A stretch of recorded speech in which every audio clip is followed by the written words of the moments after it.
Authorities say the call came in at 11:32 local time. Multiple federal, state, and local law enforcement Need to respond to South Grove and Mill Street to establish a perimeter. Today's hearing is focused on the connection between mental health and the use of firearms. We begin with yet another mass shooting.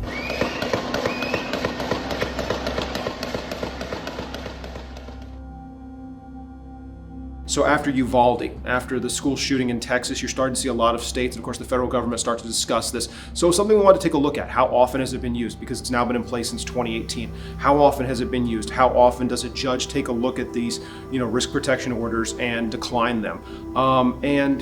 Is it effective? Is it actually saving lives? Can you go dig into the data and say, this is actually preventing tragedies? Coming out the front door. High above an hours-long standoff in Port Orange, Volusia County deputies were finally able to reach 56-year-old Curtis LaPierre Jr.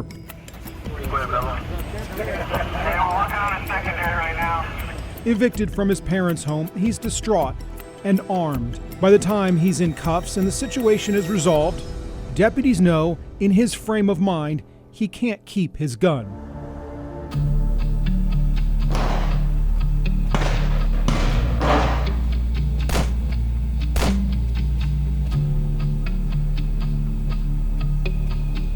We call them red flag laws, but I think the technical term risk protection order. Are these effective?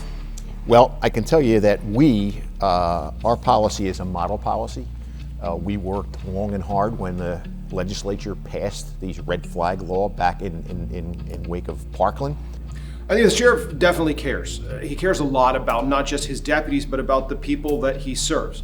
He realizes that there are times when his deputies will interact with somebody who is perhaps not in their right mental state. And that's the nexus when you see these things. There's a mental health crisis there. Sheriff Chitwood is somebody who has been in law enforcement for years and is definitely not somebody who you would call soft on crime or somebody that's going to go grab guns. This is something that he views as being very judicious. There is due process inside of the red flag laws. Hey, we want to protect people's rights. We want to protect our Second Amendment rights, but at the same time, we have to be able, when a person is in mental crisis, we have to be able to get that firearm or those firearms and ammunition away from them. For me, listening to Chitwood talk about how important it was for him to have this tool to use when for so long in his career, he would have interactions either as the chief of police or just as an officer. He'd have interactions with people who, they're not acting right, and that they have weapons, but there's nothing you can do about it. Now there is something that his deputies can do about it.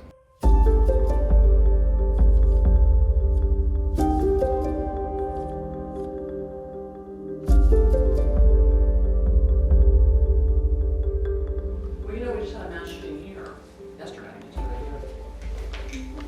It's been like random. We've had a significant number of times where somebody's had a concern and that concern's been valid. It has been, yes, and so it shows that the need is there. Again, I think the concern is what's the follow-up? What happens beyond just removing the guns? Is this person then getting the kind of mental health treatment which came with the red flag law? Carol Wick is somebody who's been involved in advocacy for victims of domestic violence for years. 30 plus years working with nonprofits.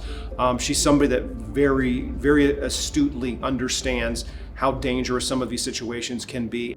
With Mental Health America ranking Florida 49th in access to care.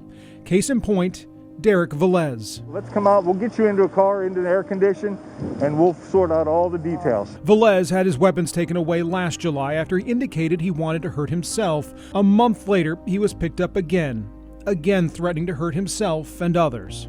Well, the state clerk of courts keeps track of all these risk protection orders because they do have to go through the court system.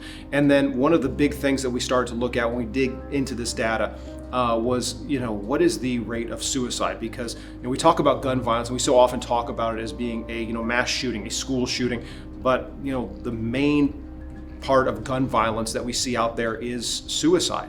And so by looking at how often these risk protection orders are used in Florida and other states, and then comparing it to the suicide rate, you start to see a bit of a trend develop. And that is, when you can go in and you can remove the firearms from a person who is potentially suicidal, you decrease the risk of suicide. And so that is one of the areas where we can look at these risk protection orders and say they're absolutely saving lives.